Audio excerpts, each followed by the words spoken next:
15 August 2026 Odisha रे अनुष्ठित शिवसेनार कार्यकारी committee बैठक में राज्यर विकास और युव समस्या उपरे गुरुत्वपूर्ण आलोचना हो जाइछि। प्रकाश गुरु, राजेश कुमार पंडा और सरोज कुमार साइन प्रमुख युव नेता माने राज्यर बेकारी समस्या और बाहर राज्यर लोकंकु नियुक्ति दिया जाउथिबा प्रसंग में गभीर चिंता प्रकट करिसेंति। कंपानीगुड़िकर मात्र 10% ओडियांकु सुजोग मिलुथिबा अभियोग करी स्थानीय युवक मानंकु सर्वाधिक अग्राधिकार देबाकू दाबी करा जाइछि। नचेत प्रशासनिक स्तर में दृढ़ प्रतिवाद कराजिबो बोली चेतावनी दिया जाइछि। एहासह युवपीढ़ी को निशामुक्त करी समाजर मुख्य स्रोत में सामिल करने, सनातन धर्मर प्रचार और ग्राम स्तर में दलीय संगठन को अधिक मजबूत करने नेतृवृंद आह्वान देइछन्ति। शिवसेना गोटे छोटिया गछ बर्तमान ओडिशा रे महाद्रुम हलानी आगुको भाई आहुरी बढ़िबो। शिवसेना 2027 रे इलेक्शन भी ओल्लौची। आगुको आम युव समाज रे जो जो सब युव नष्ट होउचंदी तापर भी आम यूथ रो ओके युव समाज केमती आगु बढ़िबो। युव समाज रे सब निशा खाई निशा द्रव्य खाई नष्ट हो गलेनी। आमे युव समाज उपरे अबिका गोटे गुरुत्वपूर्ण रहिबा हमर युव को केमती निशा छड़ा हबो, आगु को समाज पाइका युव माने केमती काम करछन शिवसेना तरफ रो एटा आगामी भविष्य आपण माने समस्त जानिबे।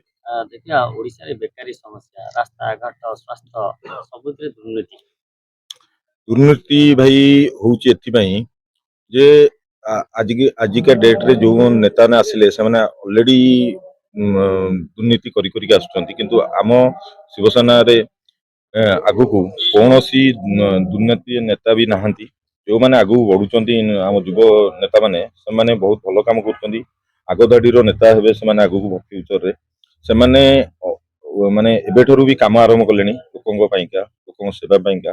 शिवसेना सदाळे भी अछि आ युव रो आम युव नेता माने समस्त अछि। आगु पंचायत इलेक्शन अछि, पंचायत इलेक्शन रे शिवसेना ओल्लेइबो आ युव माने ही लड़िबे। भेटे परिचयटा रे नमस्कार, जय जगन्नाथ। मु Siddhant Om Prakash Gudu, Odisha state youth vice president Shiv Sena. शिवसेनार कार्यकारी बैठक आज्ञा आज आमर देश स्वाधीनता दिवस पालन अवसर रे आज आमर शिवसेना तरफ राज्यर कार्यकालीन बैठक अनुष्ठित होउची। अनुष्ठित रे आमर मूल लक्ष्य आमे कथा कम कहबू किंतु काम बेसी करिवु। कि परि भाबरे आम युव समाज आगु जीव, केमिति शिवसेना आगु बढ़िबो, केमिति लोकमान पाखे आमे जे पहुंचीबू, साहाय्य करिवु, सेवा करिवु, आमर सेटा होउची मूल लक्ष्य। आपण माने देखि रखिथिबे राज्य रे बेकारी समस्या बढ़ी चलीची। राज्य रे युवक मानक पई पदवी नाही, बाहर आसी काम करतोंदी। एटी आम ओडिया जागा रे, ओडिशा माटी रे बाहर एम्प्लॉयमेंट आसी काम करतोंदी। ओडिशा रे आम ओडिया युवक, लोकल युवक मानक पई किछि नियुक्ति नाही कि किछि नाही।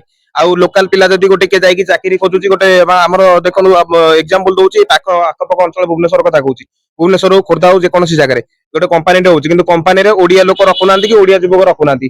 10% रखुचंदी बाहर लोकंग रखुचंदी, बाकी तापरे बंगाली पसुचंदी, तापरे हमर तमिलनाडु पिला पसुन, एनसो पसुन। ओडिसा रो को युवक माने पसुनंती, आ जे स्वर उठौची ताकू विदा कर दउचंती।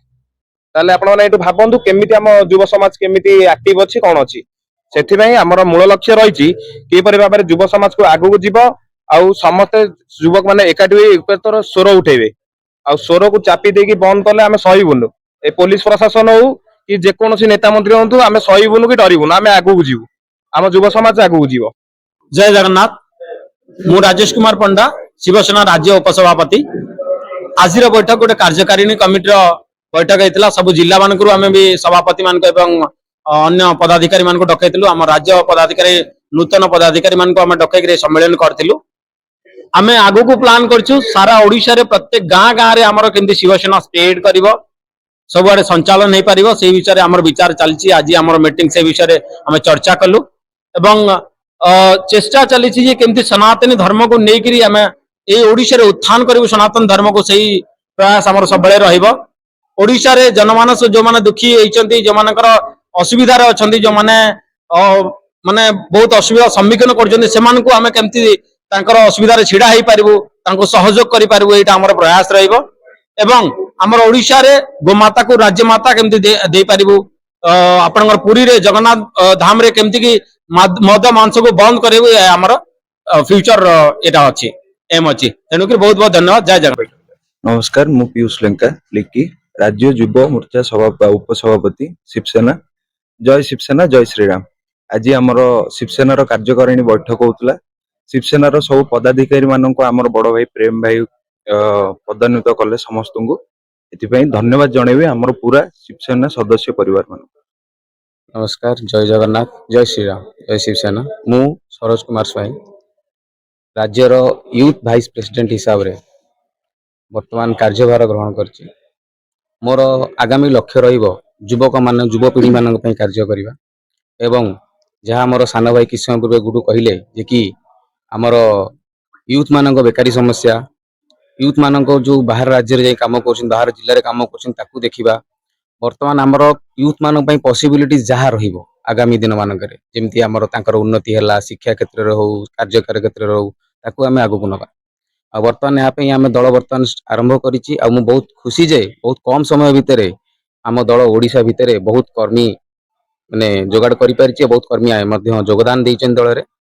ଆଉ ୟା ପାଇଁ ମୁଁ ସମସ୍ତ ଶ୍ରେୟ ଦେବି ଆମର ରାଜ୍ୟ ସଭାପତି ରୁଦ୍ରନାରାୟଣ ବଡ଼ ଭାଇଙ୍କୁ ଆଉ ଆମର ୟୁଥ୍ର ପ୍ରେସିଡେଣ୍ଟ ଅଛନ୍ତି ଆମ ପ୍ରେମ ଭାଇଙ୍କୁ। ଧନ୍ୟବାଦ। ନମସ୍କାର, ମୋ ନାମ ସପନ କୀର୍ତ୍ତନିଆ, କୋରାପୁଟରୁ। ମୋର ଶିବ ସଂଘ ସମସ୍ତ ଶିବସେନାକୁ ସମସ୍ତ ପରିବାରକୁ ମୁଁ ସ୍ୱାଗତ କରୁଛି। ଶିବ ସଂଘକୁ ମିଶିଲି ତାଙ୍କର ଯୋଉଟା କର୍ତ୍ତବ୍ୟ ଆମର ଅଛି ଆମେ ଶିବସେନାରେ ମିଶିବା ପାଇଁ କାହିଁ ଲକ୍ଷ୍ୟ ରଖିଲେ? ମୋର ଓଡ଼ିଶାରେ ତ ବହୁତ ଦଳ ଅଛି। ବହୁତ ଦଳ ଅଛନ୍ତି, ବଟ୍ ଏଇଟା ଯୋଉଟା ହେଲା ଆମର ସନାତନ ଧର୍ମ ହିନ୍ଦୁ ଧର୍ମକୁ ଆମେ ଆଗେ ନେଇକି ଚଳିବା। କାହାର কোনো ଯଦି ଅସୁବିଧା ହଉ ଆମର ଶିବସେନାର ସମସ୍ତ ଲୋକ ଯାଇକି ଆମେ ତାଙ୍କୁ ସାହାଯ୍ୟ କରିବା, ଯେତେ ଶୀଘ୍ର କରିବା ଆମେ କରିବା। ଏମିତି ଗୋଟେ ବେକାରୀ ସମସ୍ୟା ଓଡ଼ିଶାରେ ଉତ୍କଟ ସମସ୍ୟା, ଆମ ଦ୍ୱାରା ଯେତେଟା ପସିବଲ ଯେତେ ଆମେ ସହଯୋଗିତା କରିପାରିବା ଆମେ କରିବା, ଯେତେ ଦ୍ୱାରା ହୋଇପାରିବ ଆମେ ନିହାତି କରିବା। ତାର ପାଇଁ ଯଥାସାଧ୍ୟ ଚେଷ୍ଟା କରି ଦିନ ରାତ୍ରି ଯୋଉ ଟାଇମରେ କୋଉ ଅସୁବିଧା ହେଲେ ଆମେ ସେ ହେଲ୍ପ ପାଇ ଯାଇକି ଆମେ ତା ପାଖରେ ଠିଆ ହେବା। ଆମକୁ ଇନଫରମେସନ ଆସାଯାଉ ଆମେ ସମସ୍ତଙ୍କୁ କଣ୍ଟାକ୍ଟ କନେକ୍ଟ କରିବି।